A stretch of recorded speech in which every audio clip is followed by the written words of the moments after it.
Well, hello, everybody. Welcome back to Going with the Chappells. I believe this is episode 11, might be 12, but we'll correct it later, whatever.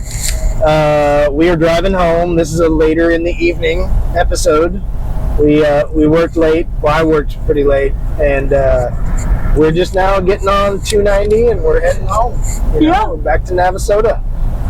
So, how you been today, babe? How was your day? Good day. Good day. I really like this way home, and the nice thing about later is no traffic. Correct. Yes, we have been just blazing through Houston, and it's nice. Yeah. So today we wanted to talk a little bit about, there's two things. One, we want to talk about rhythm, and the other thing we want to talk about is boundaries. Yeah. First of all, rhythm has been Go ahead. I was gonna say it's been more of a jazz tune than a. I think that's giving it a lot of credit. I mean, like more of like a skeet scat jazz, not like a smooth Coltrane jazz, but a ska, It's been a little more of that rhythm than a nice, even, smooth, cadence. Yes, so. We are trying to find our rhythm. I need rhythm for sure to feel secure. And we were kind of getting to these places where our resources were really thin, just with the newness of everything and the figuring out the commute and our resources and our emotional our time usage, our physical resources, and when are we going to hang out together, even though we're riding in the car together, just all of it. And we were kind of getting on the edges of our personalities. Just a little bit. Get a little frustrated. Just a little. And so we were like, we need to take inventory. We need to take inventory of what is going on. We need to move towards the rhythm we want to create. And one of the ways we have to do that is decide what we want, what's important to us, and set boundaries. Yep. And then out of that conversation, it's like, what really are boundaries, and how do you do them well? Yeah. And in case you guys haven't noticed yet, we don't typically live in a mindset of sweeping things under the rug or avoiding them. No. I don't let that happen. We typically like to just kind of put it all out there and get it out and have it out and then be done with it. And then make corrections and go. And that's part of the boundaries, right? So we had this discussion earlier before we started filming to say, well, let's look up, what are boundaries and where are we? And Sarah has this fantastic resource that she's going to kind of go through real quick. Okay, so what is a boundary? A boundary is a concept that gives you the space, both physically and mentally, to provide self-care and safety to your physical and mental health. If a boundary is crossed, you must express that a boundary has been crossed, what has happened, how you felt as a result, and your expectation moving forward. Many times, people cross boundaries unintentionally. Consider the audience when you process your response. Have you talked with them openly about the boundary you feel was disrespected? And so boundaries can kind of fall into these categories. There's physical boundaries that protect your personal autonomy, your privacy, and just your general personal space. There's boundaries of time. Have you ever been frustrated, or let's see, obviously they protect your time. And then there's intellectual boundaries of what you think and your opinions, and that you could speak with freedom and not be belittled. There's emotional boundaries. You have to set expectations for your timing, your environment, and they can help you prepare your mind. This is a different thing than I was reading earlier, so I'm a little lost on it. But emotional boundaries, there's digital boundaries and sexual boundaries. Did I say intellectual boundaries? I can't remember. I think so, yeah. So, there can be a lot of categories, but those are kind of some of the main categories. And so, as we were talking about it, it led to some interesting discussions about, because Jay's really good at setting certain boundaries. We literally just had an experience where, as we were talking, about to shoot the video, I just had my boundary with a coworker that, And like, and it's, ooh, what in the world? Sorry, there's people in front of us slamming on brakes. But one of those boundaries that I think I've done well in honing over the years is boundaries with my I don't like time this car. and Can we communication. get around this car? I'm working on it. Okay. And oftentimes I'll get into a conversation with what I would consider a long-winded talker, someone that is kind of will just go and go and go and have a hard time reading the room and stopping. Yeah. And I think, Sarah sees it, and sometimes it could possibly come across as rude, maybe, in my response. But You're really good at getting it done. Well, I typically just say, hey, I've got to go. I have something else I have to take care of. Let's circle back on this, or let's talk about this again later, or I'll call you tomorrow kind of deal. And I'll be honest, I can feel the person on the other end of the call like, oh, okay, yeah, that's all right, yeah. But it's my truth, right? I'm speaking to them. This is where I am. I don't It's find a boundary with your time. it is. It's a boundary with my time. Yeah. Because And this it could be situation, emotional. I'm in the vehicle. I'm talking to my lovely wife. I'm done with work. Don't want to keep working. Right? These are things that can be addressed later, and not something I have to be doing right now. And I articulate that in my own way, and I make sure that it's okay.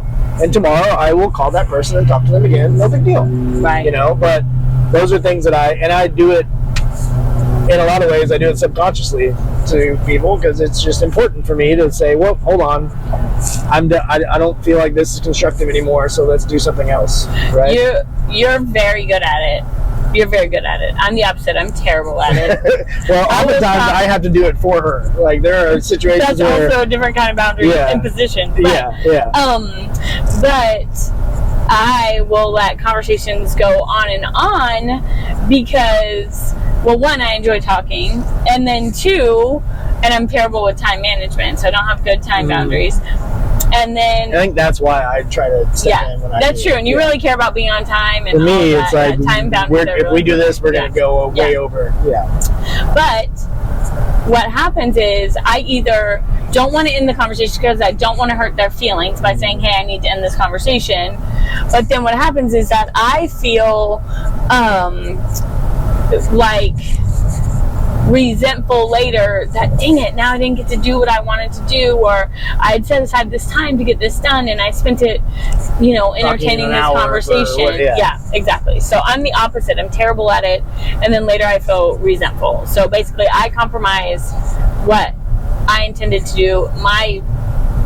That's having no boundaries. Yeah. So anyways, well, okay, so that kind of leads into my question. I was going to say is, of the types of boundaries, which ones do you think you're naturally really good at? And then which one do you think you could use more, like, you could work on to improve? I think time management and my time, I think I'm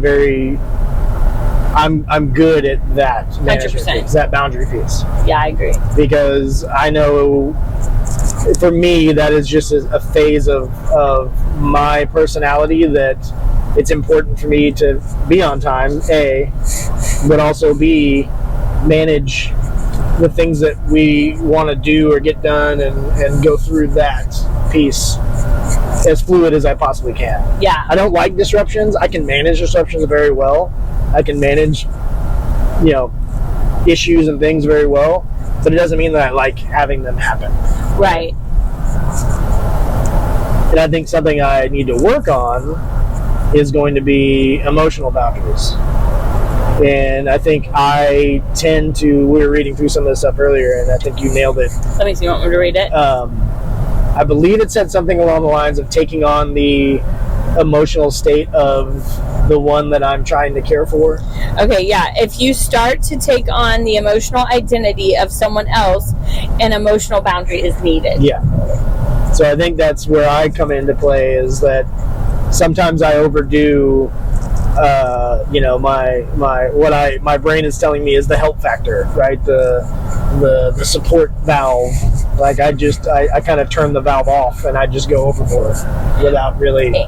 And then the other part of it is, what is it that you are willing to share with others? And I think it's easier for me to share emotionally and maybe a little bit harder for you to share emotionally. Definitely. So instead of you sharing emotionally, you try to think about what I'm feeling emotionally, where it's like we need to kind of separate that, and you identify what you're feeling emotionally, not project or figure out what I'm feeling emotionally. Yes, I completely agree. And I think that is, and I'm not going to be cliche here, I don't think that's a male versus female thing. I mean, I think there is a level of that, yeah. But that to me is more of a, I don't think that's a genetic thing. Like no, I think that is more of a societal, acceptable thing, yeah, societal direction, right? But some men are really good at it. Correct. Yeah. And there are times like some women are not good at it. And you could attest this. Once you break through the shell of my thick head, mm-hmm. sometimes I am able to do those things and release the emotional flood. I know. It just takes some time. And I have a very, very large and thick head, so it's tough. Yes. Okay, that's good. Okay, so for me, which I don't feel naturally good at any of them. I actually think I'm terrible at boundaries. I don't think you give yourself enough credit, but go ahead. I think if there's one that I'm naturally good at, it is the intellectual one, where I kind of feel entitled to my own thoughts and ideas and beliefs and creative expression. I mean, of course, outside opinions can influence me a little bit, but I definitely feel very strongly inside of me about those things, and then oftentimes I think I expect you or other people to feel the same way I feel. And so or Jeff. Yeah, exactly. So so maybe the one that I am good at, I also need to work on.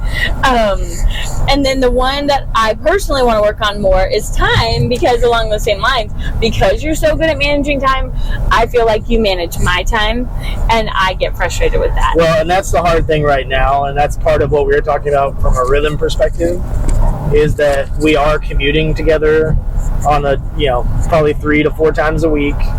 And there's a certain time that I need to be in the office versus your time to be in the office. So it's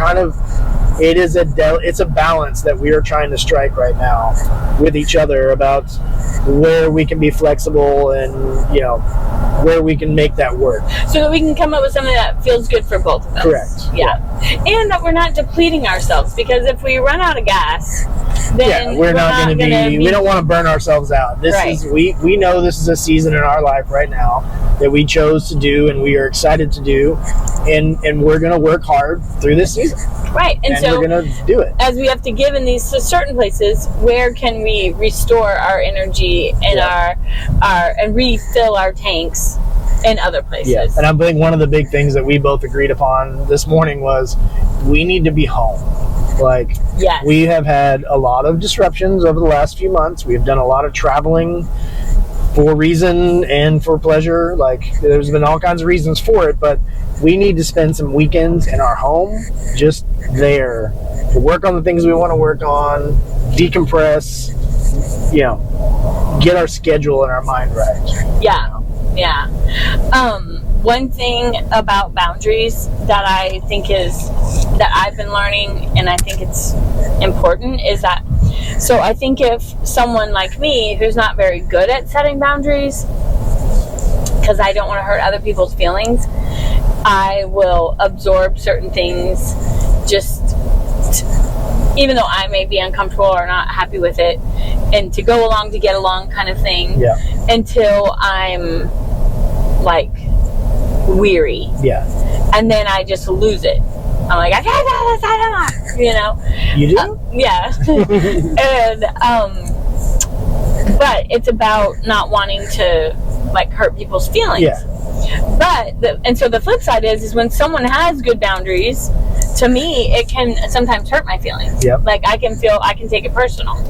Well, and I think that's part of what we talked about too, and what we kind of wanted to finish on a little bit is what we're working on as a couple is growing in our communication and our relationship into the place where we know we can come to each other with hard things, with difficult conversations, with hard boundaries, and communicate that to each other without hurting each other's feelings. Right. And it's not easy. I'm not saying it ever will be. Like, there's always going to be those conversations going to be hard, and there's a knot you've got to swallow and say, you know what, I got you. And that this is a safe place to be yourself. Yes. And that just because you do something differently than me, or you have a different need than me, doesn't mean I'm doing something wrong.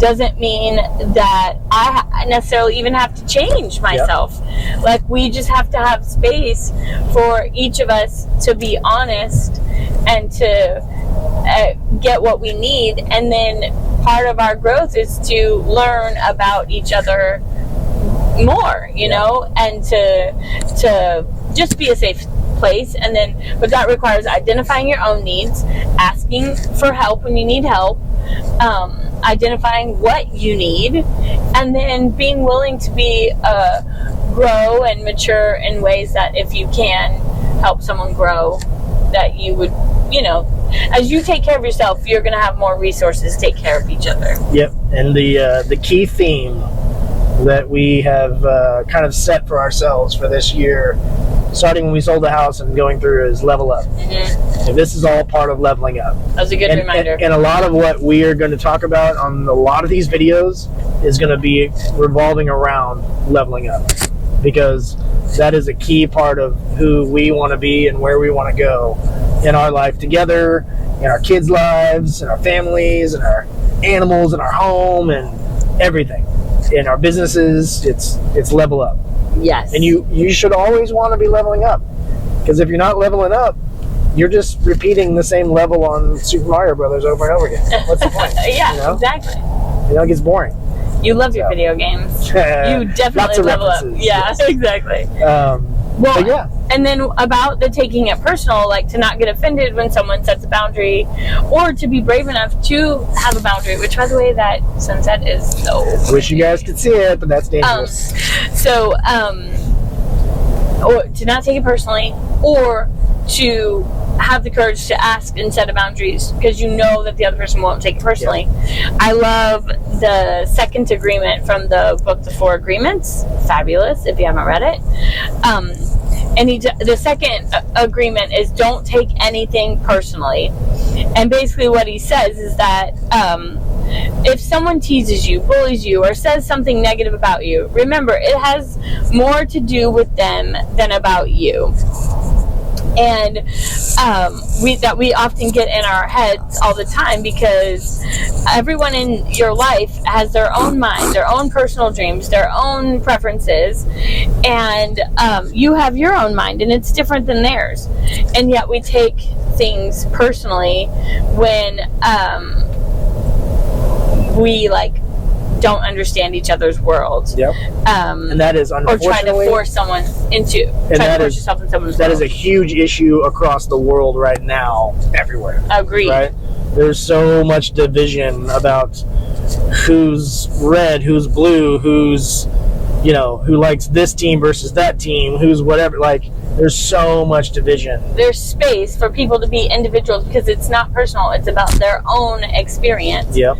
And then I like this part also in that chapter. It's personal importance is the highest form of selfishness in assuming everything is about you, believing that you're responsible for everything. Yeah. Basically, it's a way of believing that the world revolves around you. Yeah, and you are basically making yourself your own martyr, right? Yeah, true. Yeah, exactly. And then I've always loved this as far as understanding boundaries, because the flip side is someone can think they have great boundaries, but they've actually built walls all around them. And walls are different than boundaries, because walls don't let anything in or out. Yep. You are caged off. And boundaries are a way to have safe, healthy relationships where you can grow and flourish. So there's a quote that says, walls keep everybody out. Boundaries teach people where the door is. I like it. I know, I like it too.